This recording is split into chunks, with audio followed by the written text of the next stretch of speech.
मुझे हक है बोलने का। मैं रास्ता बंद नहीं करूंगा। आप मत मेरे पंगा मत ले लो, पंगा मत ले लो। मुझे हक नहीं मिल रहा तो मुझे तंग करो। मैं क्यों आज हमारे भाई नहीं भाई तो है, मगर किस चीज का भाई? हम हिंदुस्तानी नहीं है। अगर बोल रहे कि जम्मू कश्मीर सब लोग हिंदुस्तानी है, हिंदुस्तानी का क्यों काम नहीं हो रहा है? क्यों 90% हमारे नौजवान तबाह बर्बाद हो गए, पढ़े लिखे नौजवान। क्या मैं बताऊंगा जनाब? अगर हक मिलता है सबको मिलना चाहिए। जेएनके पुलिस वालों को क्यों नहीं 24,000 दे रहे? एलजी साहब हमारे एसपीओ को क्यों नहीं रिकॉग्नाइज कर रहे हैं? अगर दरबार अलाउंस सबको मिलता है, जेएनके पुलिस को क्यों नहीं दे रहे दरबार अलाउंस? ये हम कभी बर्दाश्त नहीं करेंगे। इसलिए मैंने अल्लाह ताला से वादा दिया, जब इस मैदान के जंग में आया, मैंने उस टाइम अल्लाह ताला से वादा दिया, जम्मू कश्मीर की मजलूमों की लड़ाई कैसे जाओगे आप? और क्या बोल रहे हैं साहब? और किसका दम है? लोग दिखाएंगे, लोग नहीं। मुझे तेरे चीफ मिनिस्टर साहब, मुझे चीफ मिनिस्टर नहीं, चीफ मिनिस्टर नहीं, मुझे चीफ मिनिस्टर को मिला है। मैं बबर शेख के साथ पंगा मत ले लो। जो बबर शेख के साथ पंगा लेंगे उसको बबर शेख छोड़ेगा नहीं। मैं ताबेदार हूँ, आदमी हूँ। उधर तक छट्टे तक जाने दो ना। चीफ मिनिस्टर साहब को फरियाद बताऊंगा, एलजी साहब को फरियाद बताऊंगा। पहले जाऊंगा चीफ मिनिस्टर साहब के पास और उसके बाद जाऊंगा एलजी साहब के पास। जो मेरी दर्द है गरीब मजलूमों की, ये आज उनको ये दर्द बताऊंगा। ये दर्द मेरा कब खत्म हो जाएंगे मुझे नहीं लग रहा है। मेरी दर्द अल्लाह के बगैर कोई खत्म नहीं कर सकते। बात सुनो, मैंने बीच से पैसे मांगा लोगों से, ये बोर्ड बनाया, ये भी तोड़ दिया। ये अफसोस की बात है। क्या मैं मजलूमों की लड़ाई नहीं लड़ूंगा? क्या हमारा हिंदुस्तान, हमारा आईन हक नहीं देता है लड़ाई लड़ने का? ये लड़ाई लड़नी है। इस सरकार को, एलजी साहब को जगाने की कोशिश करूंगा। जो हमारी असेंबली मेंबर साहब, जो एमएलए साहब, मंत्री साहब, चीफ मिनिस्टर साहब, मैं 2 दिन असेंबली में तमाशा देखने के लिए नहीं गया। मैं इसलिए गया, मैं देख रहा हूं कि जम्मू कश्मीर के लोगों की दर्द कोई मत बताएंगे। सिर्फ सड़कें, पानी, बिजली ये कोई भी कर सकती है। जो जम्मू कश्मीर का युवा नहीं, क्या करें हमारे एलजी साहब के पास होम डिपार्टमेंट है। इसलिए मैं बोल रहा हूँ कि आज एलजी साहब के पास और चीफ मिनिस्टर साहब के पास। आपने काला पटका क्यों बांधा है? ये काला पटका नहीं है, ब्लैक ड्रेस लगाया मैंने। ये काला पटका भी नहीं है, पूरा ब्लैक ड्रेस लगाया मैंने। क्यों किया? दपान सज ओंगज सचन गेव खसान के ये ओंगज हज कर खसान गेव।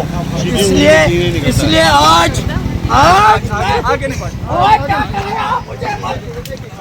चलो बात सुनो, मैंने बीच से पैसे मांगा लोगों से, ये बोर्ड बनाया, ये भी तोड़ दिया। ये अफसोस की बात है। क्या मैं मजलूमों की लड़ाई नहीं लड़ूंगा? क्या हमारा हिंदुस्तान, हमारा आईन हक नहीं देता है लड़ाई लड़ने का? ये लड़ाई लड़नी है। इस सरकार को, एलजी साहब को जगाने की कोशिश करूंगा। जो हमारी ऐसा हो मेरे अल्लाह मुझे आज मदद करना। जो जम्मू कश्मीर की मजलूमों की लड़ाई वो आज मैं फिर लड़ रहा हूँ।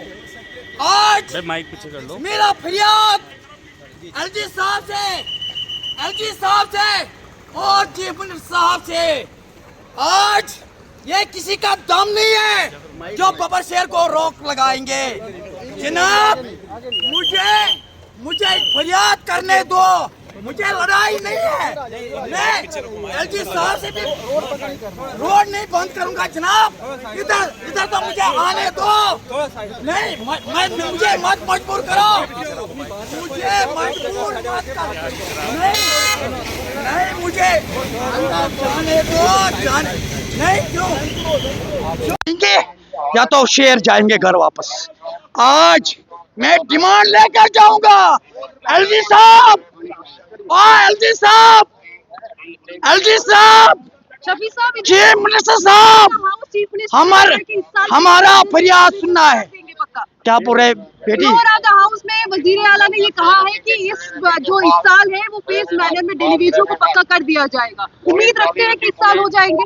जब आवाज उठाएंगे तभी हो जाएंगे। मुझे नहीं लग रहा है जब तक यह पूरा प्रोटेस्ट हम करेंगे। शेर तो उनसे एक इंच का हिसाब लेंगे। बाकी मैं किसी के खिलाफ नहीं हूँ, ना तो मैं एलजी साहब के खिलाफ हूँ, ना चीफ मिनिस्टर साहब के खिलाफ। मैं उनका सहमत है चीफ मिनिस्टर साहब की सरकार अगर ये दोनों काम करेंगे ना, ये कोई बात नहीं है। मगर मुझे लग रहा है ये दोनों जम्मू कश्मीर के लोगों को बेवकूफ बना रहे हैं। जनाब मुझे जाना है चीफ मिनिस्टर साहब के पास, एलजी साहब के पास। क्या मेरा हक नहीं है? मेरा नहीं है। अगर हम हिंदुस्तानी हैं, हिंदुस्तानी के साथ क्यों काम नहीं हो रहा है? आज ऐसा हुलिया बना के जाओगे तो एलजी साहब और उमर साहब से आपको मिलने दिया जाएगा? सुनने तो जाना, जवाब तो देना है ना उनको। किसके पास? जो पूरी दुनिया चलाता है वो है अल्लाह ताला। वो हिसाब उनसे लेंगे। अगर मेरा फरियाद नहीं सुना है, किस चीज का हिसाब? यही इन चीजों का हिसाब। एक तो हमारी स्टेटहुड, युवाओं को रोजगार और कैजुअल लेबर डिलीवेजर रेगुलराइज करना। तो कह रही है हम रेगुलर करने जा रहे हैं। तो कब हो जाएंगे? आधे तो कैजुअल लेबर डिलीवेजर इस दुनिया से रुखसत हो गए। कब करेंगे? पूरी तौर करना चाहे उनको। देखें यहाँ देखें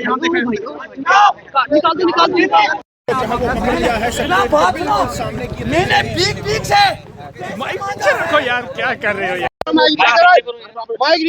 मैं जनाब एक चीज बताऊंगा, अगर हम हिंदुस्तानी हैं, जम्मू कश्मीर के लोग हिंदुस्तानी हैं, इन हिंदुस्तानियों के साथ क्यों नहीं काम हो रहा है? एलजी साहब भी खामोश बैठे हैं और चीफ मिनिस्टर साहब भी खामोश बैठे हैं। हमारे सबसे पहले हमारी रियासत वापस मिलना चाहिए और दूसरा जम्मू कश्मीर के युवाओं को रोजगार मिलना चाहिए जो ड्रग्स की तरफ जा रहे हैं, शराब पी रहे हैं, गलत काम कर रहे हैं।